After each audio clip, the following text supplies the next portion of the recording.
What's up, world? Michael Lang, one half of the Intelligent Hoodlums, back with the homie Webs again for Hoodlum Cultured on Monday Eve. We lost an hour. Did we lose an hour or gain an hour? No, we gained an hour. Fall back. You know, fell back. Yeah. We gained an hour, so that's kind of cool. As always with the homie Webs, doing a thing. Tuesday, don't forget to vote. We'll probably remind you multiple times. If you haven't voted yet, go do that. And again, voting is an important thing. If you're a teacher, make sure that the grown-ups at your school know that. That's one thing I kind of harped on the last 2 weeks with my students. Hey, make sure you're grown up if they're eligible to vote. Can vote, kind of an important thing, like very important thing this year, but always an important thing. Let's get crack-a-lacking with our deal for tonight, Webs, and we're talking. Called the episode "Let Them Eat Cake." But shout out to Let Them Think Cake. Not let them eat cake. Let them think cake. Is there not actually cake? Not there. I have some cake. I'm just not going to eat it on air. But I mean, if you had some cake, you could eat some. I don't know. I feel robbed. I feel kind of robbed right now. If you had some cake, you could eat that cake. I mean, I actually do have cake. I just gave half a cake away because I kind of went on like a sugar binge the last week and a half, and it's been a whole household thing. Like we at one point had still have cookies, ice cream, brownies, and 2 kinds of cake. Indeed. So I may make a Freddy's run after the show just to get that peanut concrete they have is off the chain. But it's neither here nor there.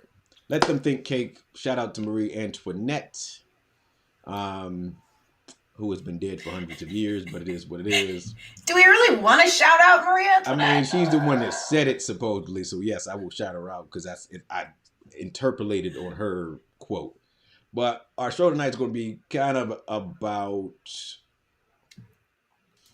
the idea that at the end of my journey through an educational topic idea, I should have something tangible. And that tangible thing perhaps shouldn't be a worksheet, shouldn't be an assessment that is some kind of 65-page thingy.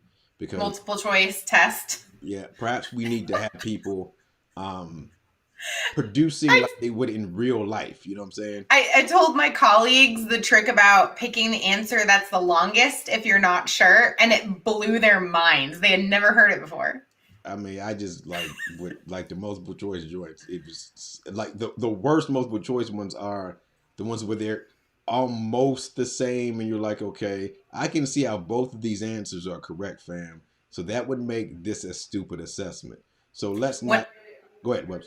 When I was a kid, I hated multiple choice because I could talk my way and reason my way into and out of just about anything. But if I had to just straight pick out an answer without being able to explain why I chose it, I hated it. Facts.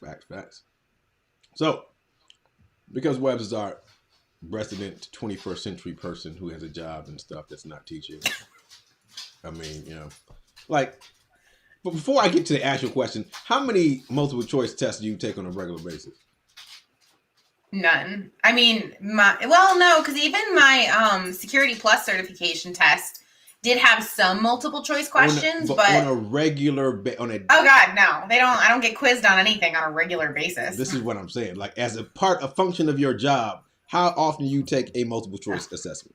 No, I mean every day is an assessment of my knowledge, but like they're never multiple choice. So, is there a point in your job on a regular basis in which you have no idea what the point of your job is? Like you just kind of like roam aimlessly until you figure some stuff out? God, no.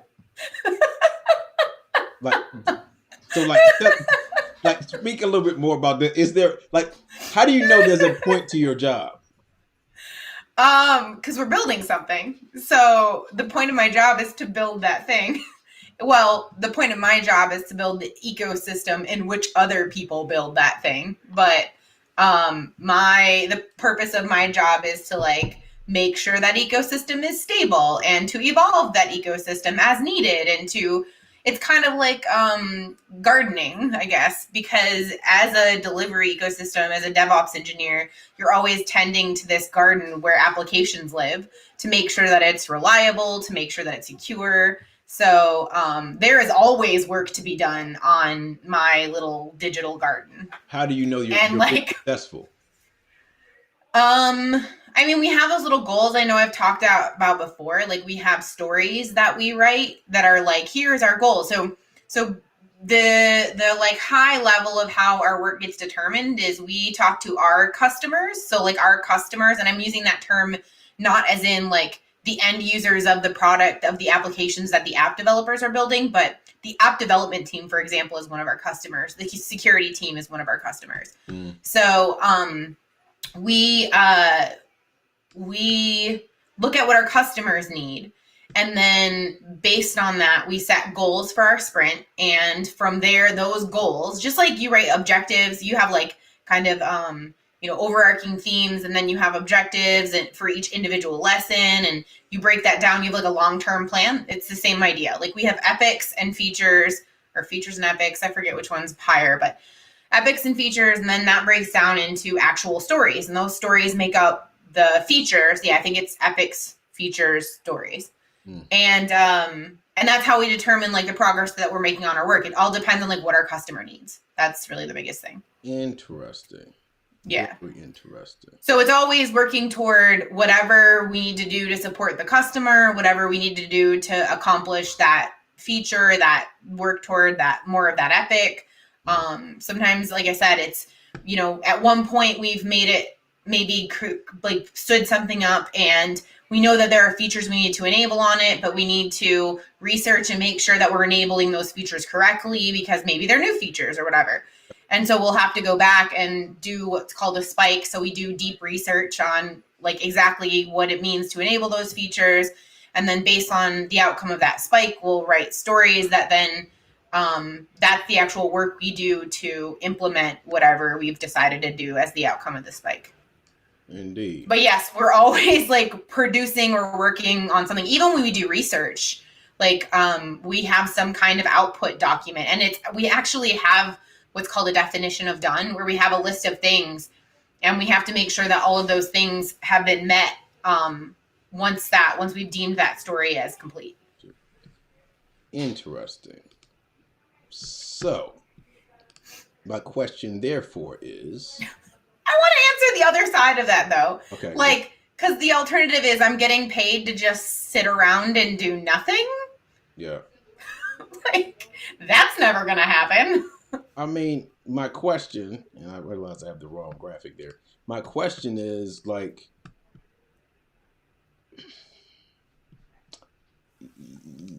yeah. So this is as a teacher, right? One of the things that we get kind of wrapped up in is that, let me not say that. One of the things that I am very, very it's very interesting at this point is, and I've not had the opportunity to contemplate this in a real way since before the pandemic. Now that we're in the pandemic and kids are working remotely and hybrid or whatever, mm-hmm. you kind of have this kind of cathartic moment where you're like, what is the point of school, right? Is the point of school that I demonstrate in an artificial reality that I'm competent in some kind of, I don't know, an assessment that might be multiple choice, that might write me a paragraph or whatever, but I never actually role play work, right? The actual jobs that one would be expected to perform in the real world, right? It's this like it's not even a simulation of work, right? It's this other, I don't know another term for it. It's an artificial scenario that very rarely asks me to demonstrate real world skills in order to solve problems, right? It's this little cocoon in which I've given a worksheet, I respond very quickly on the worksheet, but just like you said at the beginning, you aren't given a worksheet and doing 50 multiple choice questions really quickly and saying, "Hey, good, we're good, let's rock and roll, let's ship that product, buddy." That's not how it works. So I agree with you, and I think that is evidenced by the fact that like kids think that teachers sleep at school, and kids think that school is a different thing. Well, that's the thing you do at school. Like it's a completely separate. It's separate from the real world. It's separate from the home world. Like teachers aren't really jobs. Like that's a whole separate like universe over there of things that I do. Almost like, I don't remember if you said this or not. It's almost like, oh, I'm passing into this different reality and then I'm coming back again. Like it's so removed from what is everyday and what is normal that it's really viewed in kids' minds as like, no, that's a school thing. Like that's a whole separate entity. It's a quarantined off piece of my life away from like what is everyday and what is normal. And maybe for some kids that is like a positive thing, because maybe home is not a great place to be. But I think part of what persists that, and I also think part of what makes it so that we don't have adults who can make it through college and careers is because we spend so much of our time making sure they get the correct answer on those multiple choice tests and super isolating these skills that they don't ever have to like genuinely problem solve anything. So I was playing Titanfall with a kid, 18-year-old senior kid in high school. Shout out to the Gone. If you're watching, you're probably not, but it is what it is. Again, if for people who try to front like you can't have actual relationships with people online, it's because you don't have actual relationships with people online, which is all good. But if you play video games, I've never met my coworkers in person. I mean, just playing games. I don't even know these people's real names. Like I know people by gamer tag. They know me by my gamer tag. So like, I know some of my roommates' online friends only by their gamer tags. So anyway, we're having this conversation with the dude, and he's frustrated because he was talking about. I asked him, we're going and playing. He's thinking about going to college. So cool. What college are you thinking about going? He's in Texas, so he's like, hey, Baylor. I said, man, that's an expensive school, bro. It's a lot of money. What are you thinking about studying? No idea. So okay, well, got no idea. You may want to start a community college, fam. That way it's not expensive. You kind of like fart around if you want to, whatever. And then when you figure out stuff, then perhaps go to the big school or whatever. It's like, yeah, you know what? I might not even go to college. I was like, why do you feel that way? He said, because I don't think I'm prepared. Like, what do you mean you're not prepared for school? He's like, yeah, well, I don't know how credit works. He just started naming like these really adult things that school does not prepare you for. And you're like, this kid's absolutely right. Like this simulation that you go through for 13 years simulates nothing. Like it doesn't simulate a world that even exists, right? You don't get any financial advice. You don't understand, again, how to pay your taxes. You don't understand how to go vote. You don't understand nothing about life for real. One of the few memes I actually kind of agree with is I wish they would replace like pre-calculus with like tax preparation or financial knowledge or something. Because yeah, I agree. Like I haven't really used much of my pre-calc. I could really have used some like financial literacy. Why can't it be baked into other things? I mean, yeah, like, even that would be fine. The crazy thing about how we look at school is all these. It has to be. We have to figure out some way to make it a separate course that you have to take. If you bake the stuff in, right? And I think secondary school especially, secondary teachers don't work together in mass, right? It's the math teacher, it's the English teacher, it's the physics teachers, whatever. It's all these separate little things, and there's no thread that goes through all those things. It's just like I'm going this class and that class and this class and that class. And then actually, in that respect, it kind of does emulate most corporations in that everything is super siloed. And one of the things that I've learned in my time in tech is that is the worst way to function, because it takes forever to get anything done. And when it comes to integrating things, they often fail because you've been preparing as completely separate teams. And that's why you have a lot of these secondary kids who are overwhelmed because this teacher isn't talking to this teacher, who's not talking to this teacher, and they're all giving all these projects and stuff all at the same time. That this kid is on suicide watch and not eating and crying and all kinds of stuff like that. Yeah, so I think that's another like situation in terms of having a goal that is a collective and collaborative goal that says, hey, this is what we want people to be able to do at the end. I think helps everybody going through because right now, and this is hackneyed at this point, this is the time to go start doing the mad scientist routine with how school works. But we're not seeing people doing the mad scientist routine. We're kind of looking at this thing as the face-to-face hustle. And that's where we have this, let them think cake thing. We're going to go and have you do stuff. I'm doing a lot of work, but I'm not actually producing anything. And that is kind of the saddest thing. Looking at, talking to my nieces on the thing, or she's just sitting on the computer all day. Did you make a movie? Did you make a song? Did you do a pop? We just sat there and listened to somebody for 7 Did a book report. It's just kind of. And I think this actually ties into what we were talking about a couple weeks ago about avoiding the rocking chair, because this is just one more example of motion versus progress. Like, yeah, worksheets are motion; they're not really progress, though. And so, and I'm not saying that people who do the worksheets or whatever are like, oh my goodness, you would like to betray the sacred trust of education. I ain't saying that, but at the same time, if there's no actual application of what I'm supposed to know to solve a problem that is a real world functional problem, then it doesn't make sense because we want the kid to be able to get a job.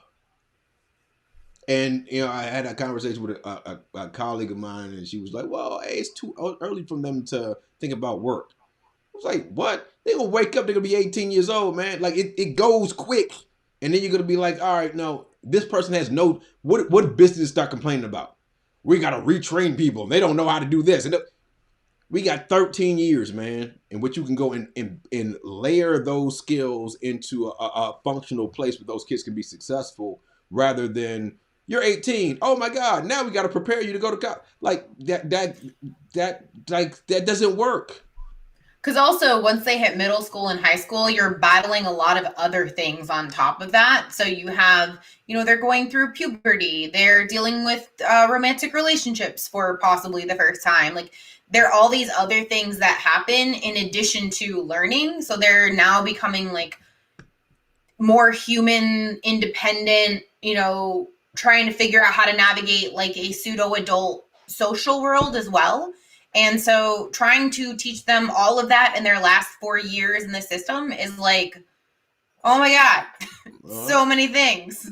Also, why not leave that time if they've gotten these skills prior, elementary school, building up through middle school, and then once they get to high school, they can do the things that are actually like, oh, I'm going to be, dedicate myself to band or choir or drama or chess or like so many other things that like are more social explorations of what they might actually pursue as a career versus, nope, sorry, we're going to churn you through the same old math class you've been doing for the last 3 years because we repeat everything.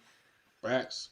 And so like there has to be an evolution of like the profession, not a revolution because that just ends you right back to where we started at, but a movement away from this kind of work if we want students to be able to be prepared for the 21st century, but also be able to pay our retirement. And that's my goal all the way. I want to make sure that my retirement, that PERS system, stays fully funded, invested until I peace out of here. So how do we make sure those students are not only just learning stuff, but applying what they've learned in a meaningful manner in order to produce something that says, world, I know how to do this. I'm an expert in this thing. I know it. And I can go and take feedback from it and criticism for it and change it so it works. And so, like, I think Web's one of the big things is to end at the beginning, right? So, when you're doing your job and they're saying, hey, we need you to build this environment or whatever, is this environment this theoretical thing that lives in your head? You guys sketch that out? Do you guys describe what it looks like? What materials are necessary in order to do that? Like, how does that work? We start out with an inception. So we talk to the actual client we're building a thing for and say, okay, what do you want us to build? And then we figure out like, okay, who are the people that are involved in using this tool? And then we talk to them and say, okay, tell me about what your job is like. Tell me about what your day is like. And then as we are kind of figuring out what the big goals are and okay, what's achievable in the initial time frame and what is our initial very basic MVP going to look like. And even throughout the entire process, like we just launched our product out into the wild last week before that. And so then you are like throughout the entire process, you're getting feedback like, hey, is this working? Where are the bugs? What do we need to adjust? What do we need to fix? And you're constantly asking your end users, like, tell me, what isn't working for you? What can we tweak? You do interviews to get the design right, to do the user experience, to do the user interface, and then do a lot of like calculations on what kinds of things do we need, like what technical aspects do we need. So for example, like in the project I'm currently on, we're using a database and we have to know how much like space or throughput that database is going to use, so that because once it hits a certain threshold that we've set, it's going to stop working. So we need to make sure that we set that to a high enough threshold that it's not going to stop working. So we have to figure out, okay, on average, like how many units do we have happening, and what's the maximum amount of units in a given time. And so all those calculations have to be made as well in order to figure out, and we have to compare like different ways of allotting things, because you could like, okay, I'm going to buy this big chunk because I know we're going to use this much, but then if we don't use that much, then we paid for it, we're not using it. So maybe we should do like a pay by the unit type situation, but if we go over X amount of units, then that's going to cost us too much. So there's a lot of math involved. There's a lot of like talking to people and empathy interviews and revisiting things over and over again, iterating as we go, figuring out like, what can we do now? What's a problem for now and what's a problem for down the road? There's just a lot that goes into figuring out what product to produce and how. And it's an ongoing, constantly shifting, constantly moving target. Interesting. Now, in terms of us, go ahead, Webs.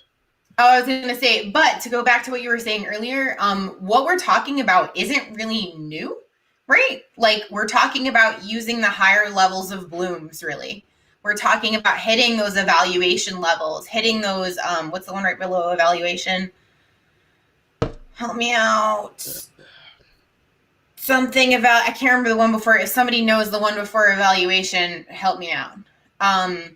But those top two levels of blooms are really what we're talking about, because you're doing a lot of evaluating, like, okay, this thing compared to this thing, and then, which one is better and why and all that other stuff. Like, that's really what problem solving is. It's hitting those higher levels of blooms that you just are really hard pressed to do with a worksheet.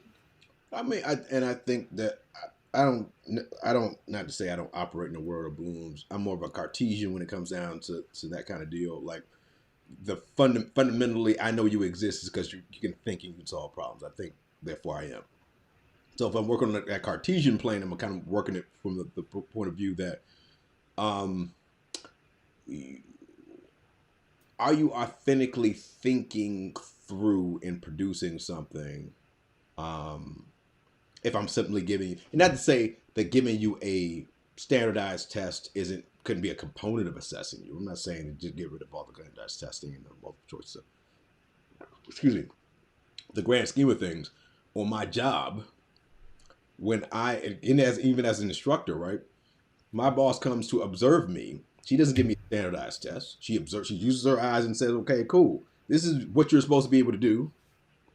I observe this, I observe that, I observe this. We have this conversation, which I justify or not justify why I did certain things or whatever, pedagogically, whatever.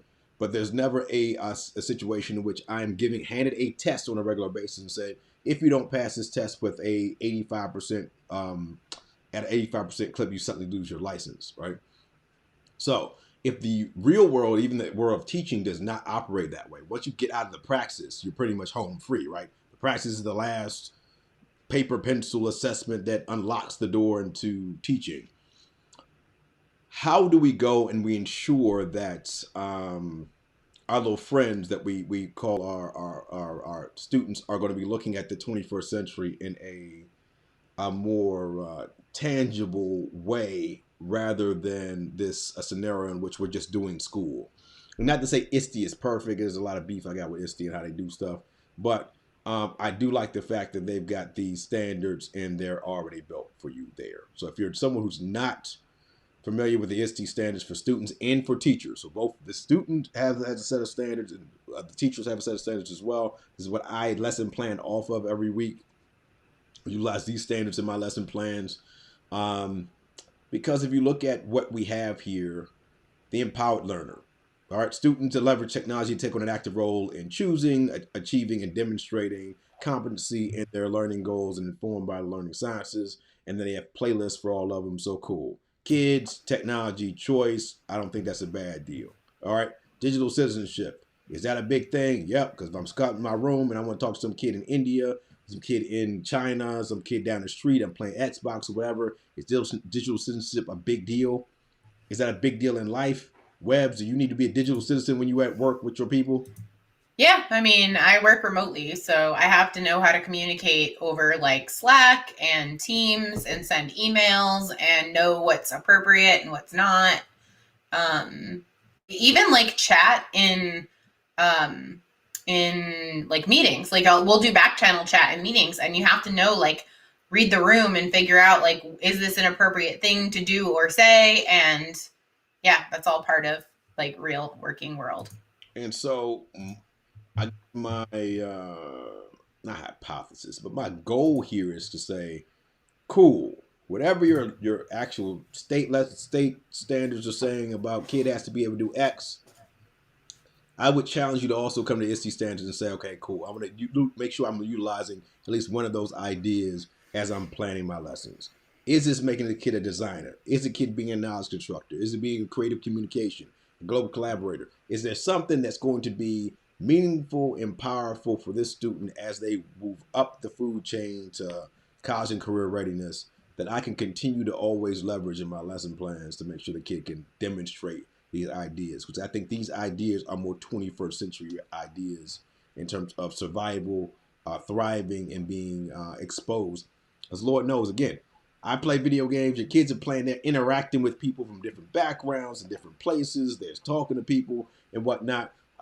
We have a beautiful opportunity at this point to do some like stuff that people weren't even thinking about. If you do the mystery Skypes and jumping in on other people's meetings and stuff like that, I think moves kids toward the 21st century in a way that you just sitting in your classroom never would be able to. All right. And so the ISTE standards for both the teacher and student are available for free on their website. Only the student standards at this point have the watch list to watch the playlist of like examples of what kids can be doing at those to demonstrate those competencies. But we're going to give you some tools and stuff toward the end of the show as well. And for our Clark County people, some like here's Canvas. He has these tools working the Canvas as well. All right. I think too, I've mentioned this before on other episodes, but like looking into what remote workers do is also a really good thing to do. Like there's a lot of stuff out there, a lot of content around, what are good practices when it comes to being a remote coworker. Things like, not assuming the worst of people. And just because someone isn't responding to your messages on chat doesn't mean that they're ignoring you. It doesn't mean that they're not at their desk, or maybe they're not at their desk, but they're like, going to the bathroom or something normal that people do.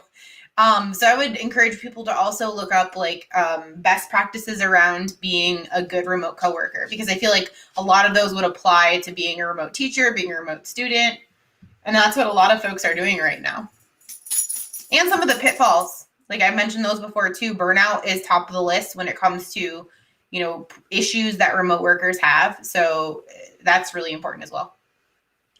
And so that's kind of an interesting one for me, Webb's, the burnout situation, because I think that even not being remote in the truest sense, that a lot of kids who experience burnout, there are a lot of teachers experience burnout, but the amount of work that is due, I hear that from teacher friend after teacher friend after teacher friend that has children in the school district, where they're saying, hey, this kid has so much work to do.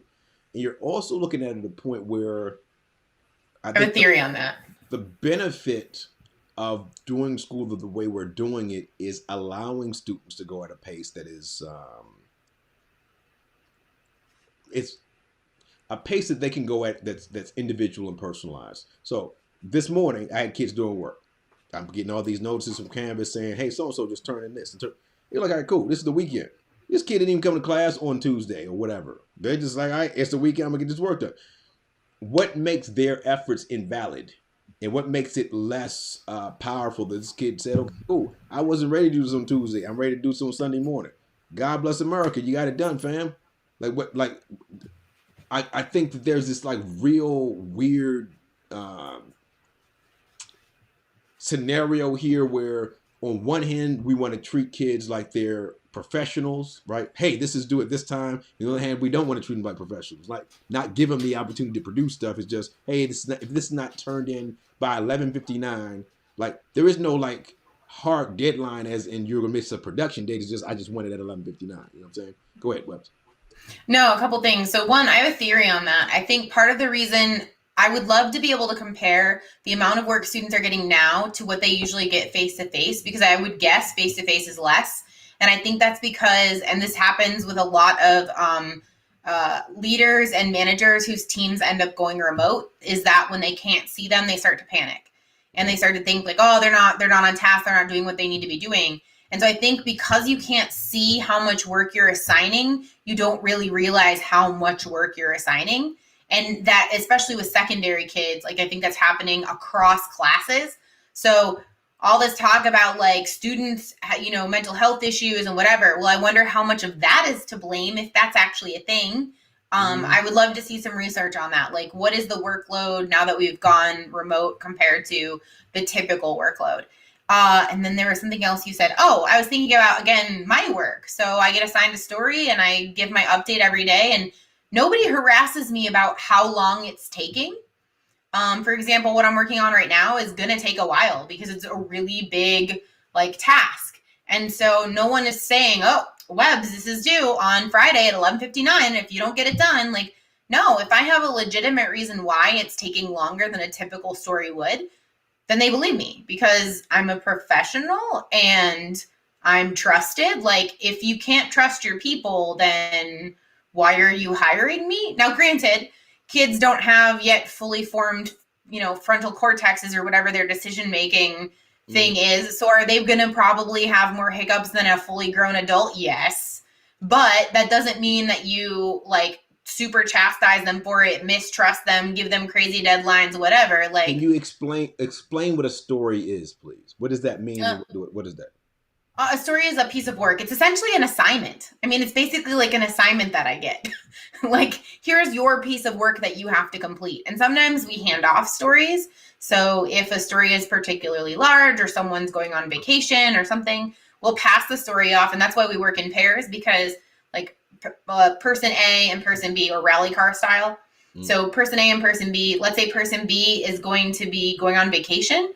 Person A stays on the story as an anchor and person C comes in. And then let's say like, well, this is taking a little while. Person A is going to rotate off and person D is going to come in. And so that also gives us an opportunity to spread knowledge so that we don't have like one person who does all the Kubernetes stuff. And so now if that one person is gone, we completely don't know anything about our Kubernetes cluster. So it's also important for spreading knowledge. That's why we work in pairs. That's why we rotate. But basically a story is an assignment. Like, this is the assignment I have for work that I'm supposed to complete. And I have to reach out to others if I get stuck. And it's my job to give the update on that piece of work.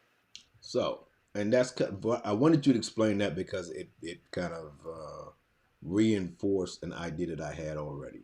So, if you're saying that the story, first of all, I'm assuming it's stand up. You give people the, hey, this is what's happening with the story. This was popping off or whatever. It also sounds like there's, again, starting at the end, like the end goal being that we're going to break this big thing into little stories that everybody gets their piece, so that as we move toward world domination, everyone has contributed to this deal, right? Mm-hmm.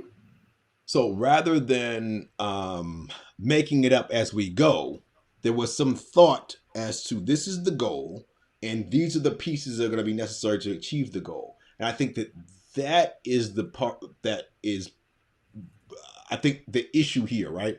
A lot of it is, oftentimes we plan day to day or week to week, right? We're not thinking about the big piece of information saying, okay, I want the kids to be able to do this thing, right? And this is a thing, and I'm going to go backwards the model, first step, second, and these are the steps that it takes for you to get here. Because if you had that in place, then you can say, I don't really care when you turn this crap in. It's all built for you, kid. This is what you need to do. These are the 10 steps to get there. God bless America. You need to have this due a week before grade to do. And if it takes you, if you get it all done in one day, God bless you. If you get it 2 weeks, God bless you. If you take 3 days, God bless you. But it seems as though there is a K-5, that's a different scenario for most. You got multiple grade content areas and subject areas. But once you go 6 through 12, you're dealing generally with 1 or 2 content areas. You're dealing with older students that are able to self-regulate in a lot of ways that a kindergartner would not be able to. You have a level of trust that one would assume that you have there, and you have the frequency. I think the stand-up idea with your job, I think, is a linchpin for what teachers should be kind of striving for. Taking the live time and saying, I assigned this story to you yesterday. Did anyone start working on the story yesterday? Yep, great. Bill, how is it going? Oh man, I'm still confused. I have no idea how to do X, Y, Z. This and that. All right, cool. Anybody else still confused? Yep. Now I've got immediate feedback. I got everybody confused. Let me go and redo the lesson and do that mini lesson again. But if you have a scenario in which I am taking the 45 minutes, hour, whatever, and I'm dropping new information on you every day, how much of that can a little kid take? I mean, and like my job isn't new information every day. Like I do get some new information, and when I first started, it was a lot of new information. And getting that much new information is really exhausting. Like it's really mentally exhausting. So I think that's something to consider as well. And you know what's interesting about my job as well is like if someone's having a bad day, they just take the rest of the day off and then come back the next day. And like if they really had a rough time and they're like, you know what, I really didn't get my work done this week, so I'm going to work on it over the weekend because I just wasn't feeling it on Tuesday. Just like your friend who was finishing their assignment today. And I think that should be something that's totally accepted. I agree that it shouldn't be invalidated because that's genuine. That's like how things happen. Yeah, so I mean, the high production value deal here.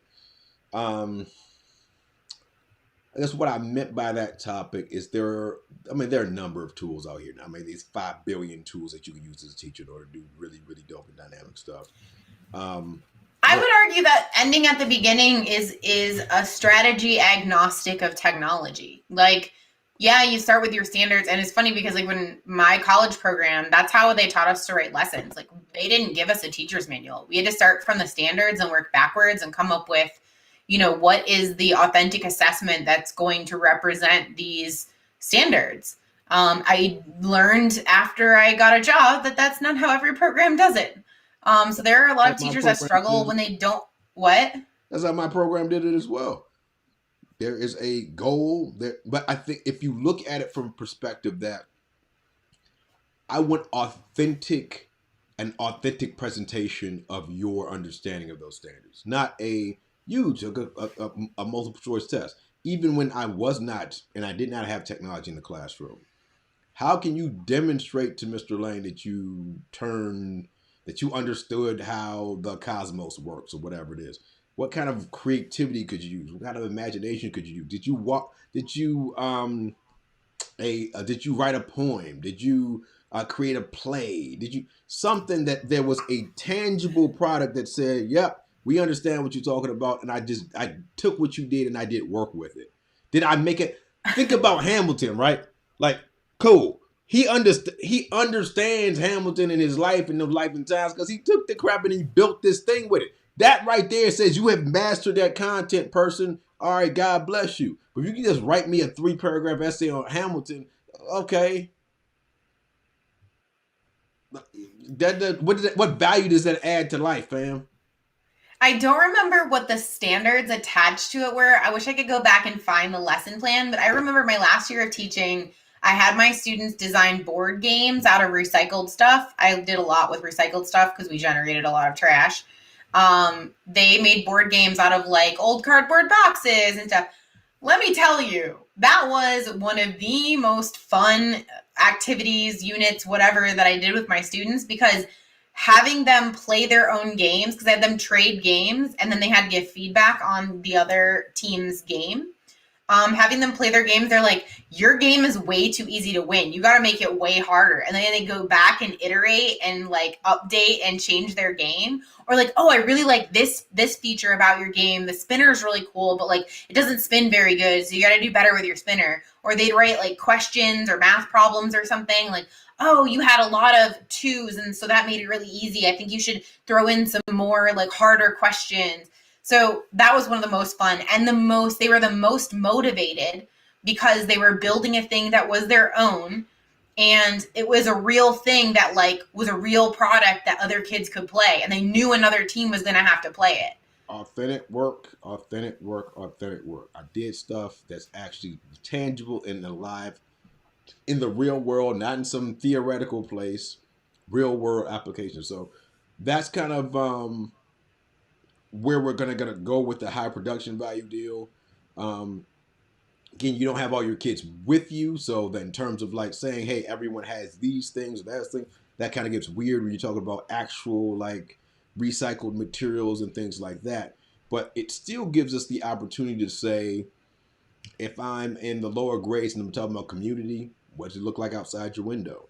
Taking a picture with your cell phone or whatever, and just saying, okay, cool. Doing photo essays. Very powerful way for even kids who can't write to go and say visually, this is a visually stunning image of a bird flying out my room or whatever. Like the photography to me is the joint. It's very accessible now because of the fact that everybody has cell phones in the grand scheme of things. Even your very, very low socioeconomic students are on cell phones. They're playing games and stuff. Taking the photograph and saying, perhaps every day at 8 o'clock, you're just going to go outside and take a random picture outside. No matter what, just take the picture at 8 o'clock and put all those pictures together to kind of give it this image, this portfolio of what it was like for you this school year during the pandemic. Well, it looks like you would say something. I'm going to say something. No, that's exactly what I was going to say. Is it's really accessible because everyone has a camera. If you have a device, which I think by this point all the kids in our district have devices. They're like 3,000 kids out of all the entire state that don't have devices at this point. Like, oh, okay. Really small.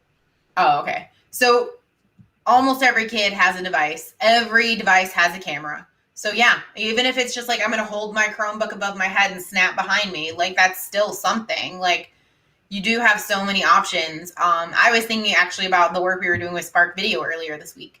Like Spark Video makes it super easy to just drop in a picture, record your voice. So if you are a student, if you have a student or many students who are not into the writing stage yet, they can still record their voice. They can record it in their native language if they're an English learner. They can record it in English. I really liked your idea of scaffolding by having them do one word in English. Okay, you need the whole thing in your native language. Pick one word. I want you this one keyword in English. And that's a nice scaffold too. That integrates that and makes it an authentic something to do. Because think about it, like that's what Instagram is, right? You're basically taking photos of things that you find interesting and writing a caption about it, and that's basically it. Facts. So, like, what are some things that we can kind of stop playing around with that aren't super intimidating for our classes? So we're going to get to Canvas in a second, but we're going to start here with GameStar Mechanic. And GameStar Mechanic has been around forever and ever. There's a GameStar Mechanic Junior on PBS Kids has a GameStar Mechanic Junior for your our little friend. But this is building sprite-based video games. And it's a freemium product. Back in the day, way back when I was at Kit Carson, I used to pay for it for some kids after school and stuff. It can gotta get a little expensive, but it's freemium. There are things that kids can kind of walk through themselves. And this is even for like grown-ups. So if you're a parent that's like, hey, I want my kid to be involved, you're kind of playing and learning how to design video games at a very low cost or lowish cost, this is a place you can really do that. You can publish the games. That's the thing I really like about this, is the fact that those games can be published. All right. Which, super makes it, again, authentic. I made a game. I can publish the game. Kids are in the Roblox and things like that. The Roblox, you can download the Roblox game creator deal there. It's a little bit more complicated on PC and on Mac. This is really easy, and it walks you through, with the play and learn, it walks you through how to build everything. The Roblox thing doesn't really do that, but this is really, really cool. It would be something that, as a teacher, to give kids that when we go back to our ISTE standards, that active role in choosing, achieving, and demonstrating competency. Building a video game is that, right? I can go and I was to decide to create a sprite-based game that's going to demonstrate why you're going to pretend that you are George Washington and helping everyone through the American Revolution. This is how this works. You can do that, through a video game. So, GameStar Mechanic, definitely one of the tools that I like to use. Before Bloxels was really my game, or my system, before they went like crazy with their pay model, which really disappointed me greatly. It's kind of in it. It's kind of it's not even, as a specialist teacher, it's not affordable because you only get 100 licenses now. I've got 846 kids, so I'd have to choose like 2 classes in order to do that with. So it's not something that's there. GameStar Mechanic gives you a lot more options in terms of dealing with it. So if you're a parent and your teacher perhaps isn't aware of a lot of things that we're going to go over tonight, this is an email to the teacher saying, yo, this is something that exists. What do you think if? Or being even more disruptive to the system, saying, listening as the teacher is explaining stuff and saying, we're going to take a tool that your teacher doesn't know about, and we're going to apply that information to that tool to demonstrate to the teacher that there's alternate ways to get those things accomplished. I think a lot of grown-ups, hopefully, who are paying attention, those grown-ups need to be more involved as disruptors in the education system as well, where I'm listening to things and I know of other things that do that same thing. Let's do it this way and show your teacher that there's another way to do it. Go ahead, Webbs. I think that they should be empowered to, right? Yeah. So I feel like a lot of parents are afraid to, rightfully so, like, I totally get where that fear is coming from, because we've always kind of been taught this reverence, but I think there's a way that you can make suggestions without being, disrespectful, or, because I know that, like, in my career, like, people give me feedback all the time about, like, hey, you could do this better, you could do that better. That makes you sound like a really terrible coworker. I didn't mean it like that. But yeah, like, you can give feedback, like, and I think a great way to do it is, okay, you've given me this assignment. Here's how I can do that assignment using this tool to introduce it to you. And I think also, if a teacher is not receiving that, like, if there's a defensive kind of status or stance that kicks in at the idea of this, then I think the teacher also needs to reflect on, hey, like, why am I taking this so personally that this student or parent-student combination has decided to do this really creative way of meeting the same requirements that I've set forth? I think there's definitely an element of control there where it's like, no, you do it my way. But I think that's something that we need to kind of let go of and do the whole rally car thing where, like, I'm not here to tell you exactly where to go. I'm just, like, giving you some guidelines and suggestions so you don't fall off the road. I don't think it's a coincidence that the Empowered Learner is the very first one of these standards. So I don't think that's a coincidence. I think that my goal as an instructor is for you to use me as your Yoda instead of helping you fight Darth Vader at the same time. So you got to fight Darth Vader by yourself, fam. But I will go and train you on how you need to do what you need to do. And I think that and this is where I'm such a big proponent of teachers recording their lessons before they go to class. This model, and not trying to do everything live. You inundating people with information. Think about how you feel when you got death by PowerPoint, when 5 billion things come down the pike that you have to do. Having it already nicely packed into a nice little box that I can watch over and over and over again at my own pace, I think alleviates a lot of the stress that a lot of the people are feeling at this point. Just again, I'm going to continue to like beat that in the head forever and ever. Amen. But so video game production. What's another thing kids are really into? Comic books, right? Comic strips, comic books. And so one of the dope things about Pixton is back. So those who used to be Pixton users, they are back and reincarnated. I used this way back in the day. Um, their pricing model is kind of like insane. I'm not going to pay for their pricing model, but they have a lot. You can put as many classes as you would like inside there. And right now, if I wanted to build a comic, I've got some things to build comics with. Great. I can throw my little background inside there really, really quickly.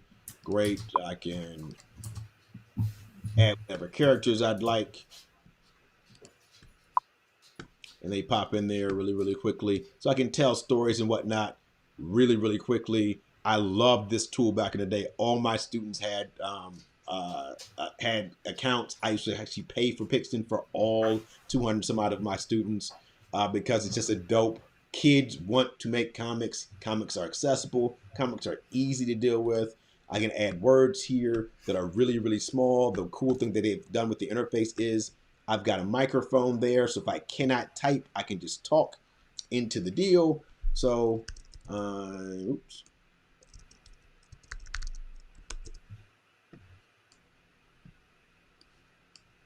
So I've got my little speech bubble there. Great, fine, dandy.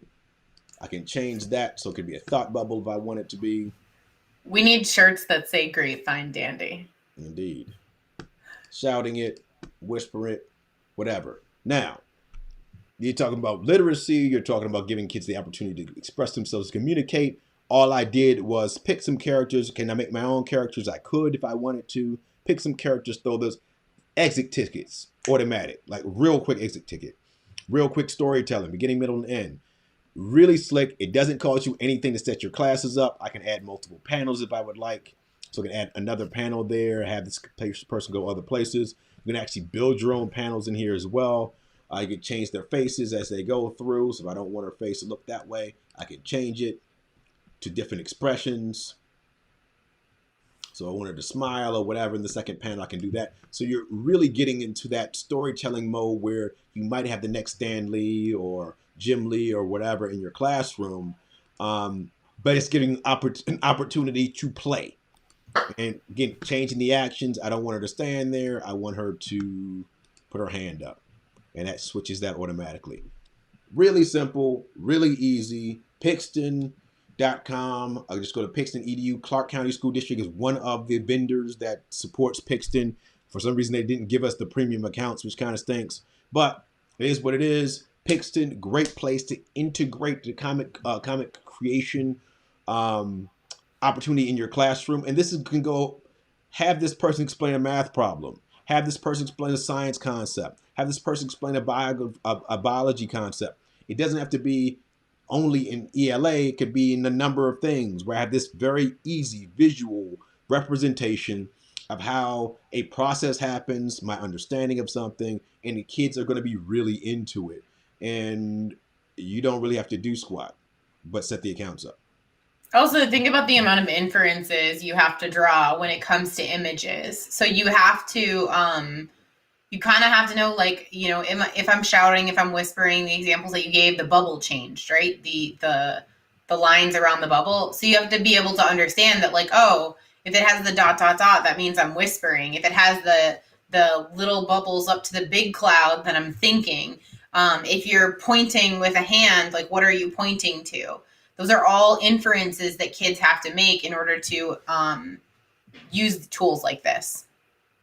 You can change your outfit, do all kind of crazy stuff. Like it's just really, really dope.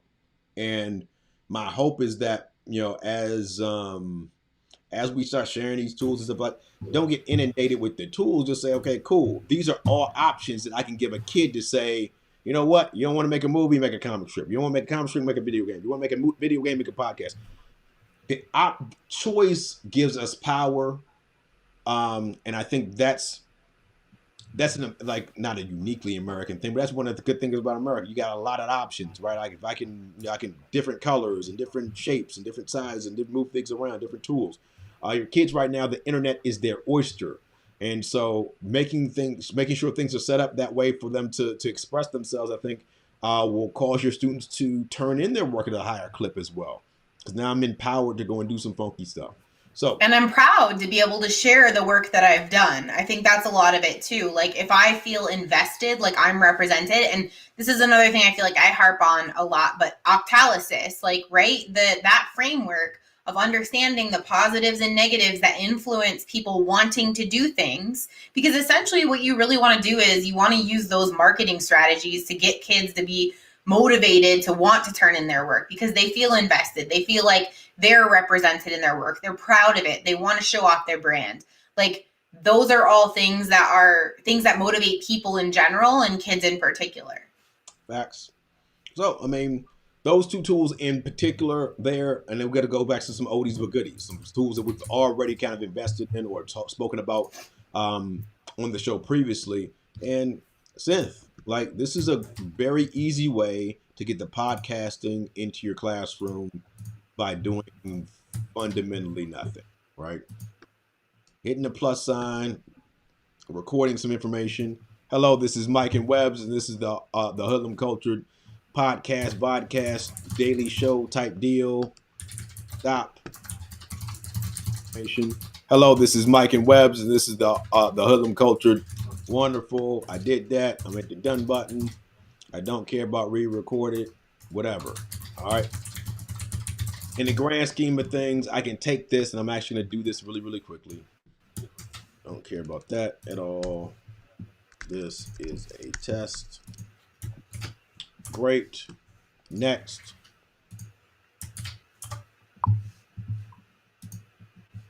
Great. Why do I like this so much? I like this so much because of that share button gives me the ability to embed that anywhere I want. Where am I going to embed this? I'm going to go right to my Canvas. I'm going to build a module really quickly. Test. Not teast, but test. Excellent. Plus sign. Page. Something. I don't care that I misspelled that. Great. When I get inside here, there's some updates to Canvas that have happened. I can put the embed code in there now. Oh my gosh, that makes it so much easier. So there we go. Great, great. There's my podcast there, my instruction, my student built inside of the deal. So in the grand scheme of things, there are tools and tools and tools and tools and tools and tools and tools that we can give students and teachers the ability, because choice for teachers is also very important, right? There are uber creative teachers that are going to go seek out tools for themselves. There are teachers that need to have those tools brought to them. Synth is one of my favorite tools because it is great for like what I call chain letters, right? I start off a story, I put that there, and then the kids can respond to the story. What's the next thing that happens in the story? And the next kid comes on and listens to that part. And we have this like really cool long story. Like, what's the strategy where you all sit in a circle and somebody starts a circle and the next person goes and just has to make up some stuff? I forget what the actual strategy is called. That's essentially what you're doing with Synth. So that's Synth in a podcast, in a nutshell. So Synth doesn't take very long. It's also going to fundamentally delete that. It limits Story Spine. Story Spine. It's called Story Spine. Once upon a time, every day, but one day because of that, because of that, because of that, until finally and ever since then. All of these deals here, you got all this stuff inside here. All these people that already have built their stuff inside here. You can look and listen to how other people are doing things. Really cool, really kind of straightforward. You just need to have a plan. What do I want my students to do? I want them to go and tell us about how life evolved on planet Earth. I want you to do that with a podcast. All right, great, fine, dandy. I still got to write everything down, and we're straight. Other thing is the Flipgrids, right? So Flipgrid, quick video. It's pretty safe.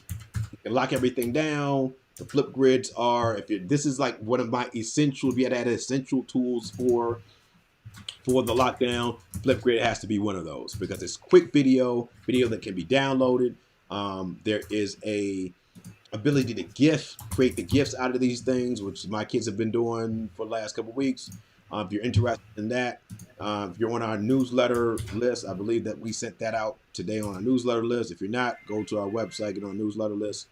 So that's there. But Flipgrids, pretty dope. The other place for our friends who are stuck on the Chromebooks, all right? Chrome extensions are important. So extensions like Loom, I would definitely get that extension and do that. But 123 apps. And I love this site because it's all free. It doesn't cost anything and it's real easy to deal with. So in 123 apps, you can trim any audio that you have. So if you were to go and download the audio off of Synth and upload it here, you can cut that up really, really quickly. You can merge audio tracks here for free. You can convert, if you got a wave and you want to make it an MP3, you can convert it. You can convert video here for free. You can also trim and cut any video that's on your device here as well. You can record video with your webcam. You can record your voice. So if you don't want to do the podcasting on Sim, do the podcasting here on 123 apps. And also for our teacher friends who got a lot of things in PDF, they do have PDF tools that you can go and do all kind of stuff. So you want to split it, you want to merge stuff, you want to compress it, you want to turn the PDF to a Word document, a Word to PDF document, XLs, PDF to JPEGs, all this stuff. You can lock it, unlock it, protect it, all this wonderful stuff for free. So 123 apps is kind of it is one to put in your back pocket and come to and use all the time. It doesn't require any logins. It doesn't require any passwords. It's free and it works. It's going to work on your Chromebooks without kids having to do very, very much. Did you see the new thing with Wiser and PDFs?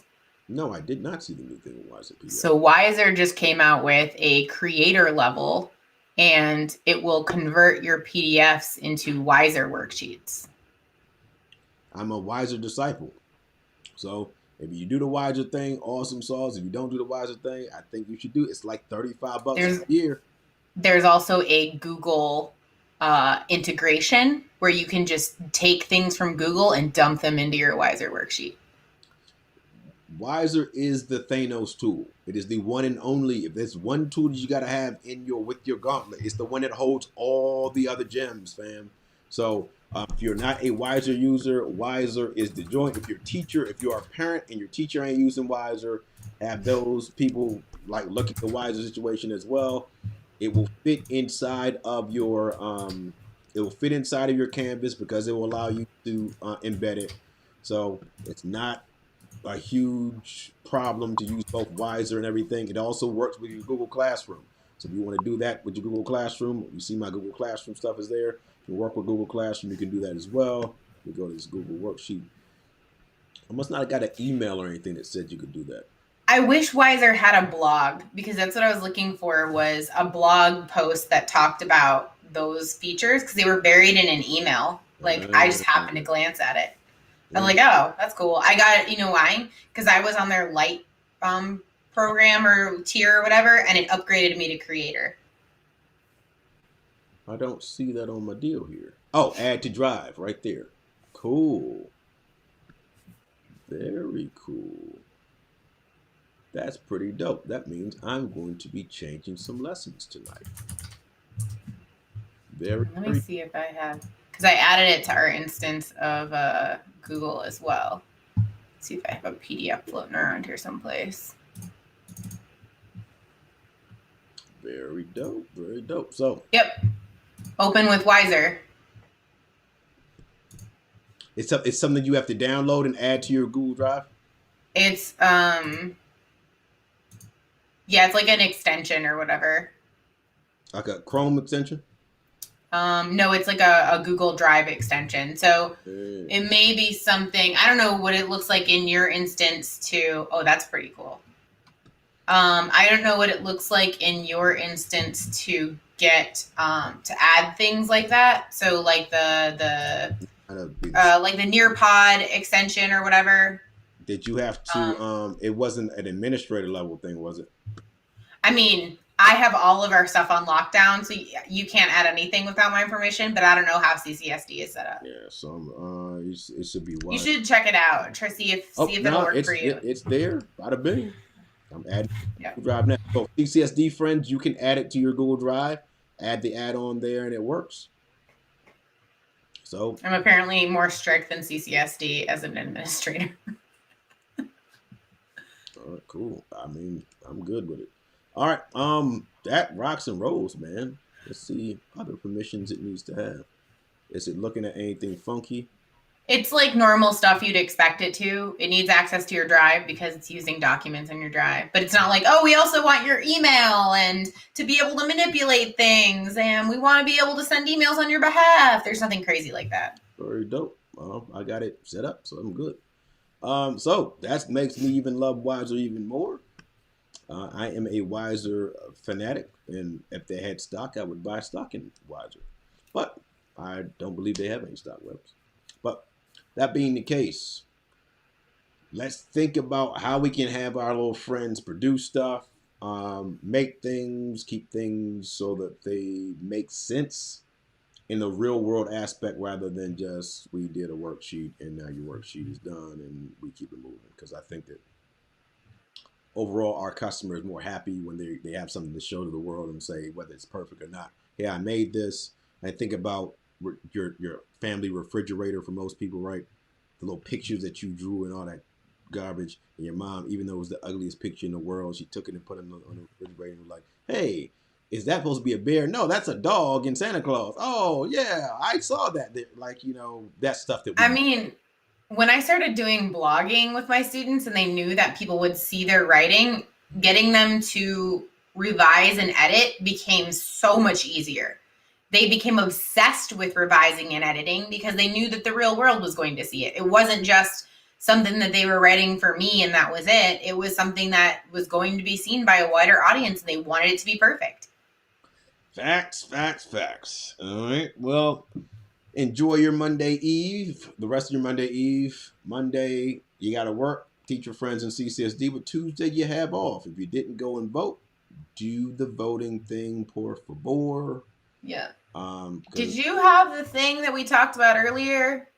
What thing? I'm not finished with it, so okay. I'm not going to demonstrate that yet. But we are working on. I'll be up today and tomorrow, probably getting the for our friends who are using Canvas, little micro modules of or who want to use Canvas, want to dip their toe in it before next year. Micro modules that will have the tech stuff kind of embedded in it. You could just like plan around the tech stuff. This will make a lot more sense. Hopefully Thursday's show, we can kind of walk through that. Maybe use that show to kind of walk through that and that kind of ideas.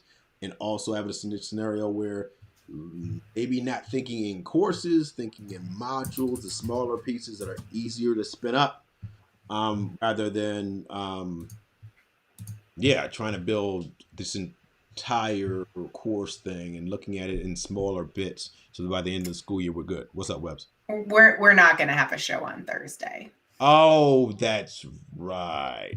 So there's not hiatus on Thursday because we have another very exciting thing that's also happening in the background. We're not going to reveal that for a while. Yeah. But, I forgot Thursday. I thought it was Wednesday. It's Thursday. It's Thursday. I'm glad I checked the calendar. We'll cancel the Thursday show. I am saddened by that. But we'll see you Sunday, and hopefully I'll have that thing. We kind of walk through it on Sunday. So you have a whole week until we see each other again. But it'll be cool. It'll be cool. Yep. And the thing that we're working on in the background is also going to be cool. It's exciting. It's kind of like something that's going to be it's a lot. It's going to be a lot of work, but it's going to be cool. And that's why we can't be here Thursday, because we have to meet with those people. Yeah. Anyway, so God bless my Bethothos in Lesotho. And all of you out there as well. Rest up for tomorrow. You got an extra hour. And again, Clark County School District friends, Tuesday, no school. Go and take naps, man. That's my goal every day, is to take 3 naps. Coffee and naps.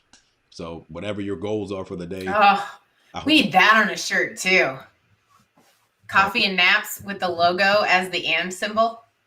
Coffee and naps homes. We need to make that happen. By the way, you can buy our stuff at shop.theintelligenthoodlums.com or on our website, theintelligenthoodlums.com, and just go under the swag tab if you're looking for Intelligent Hoodlum swag.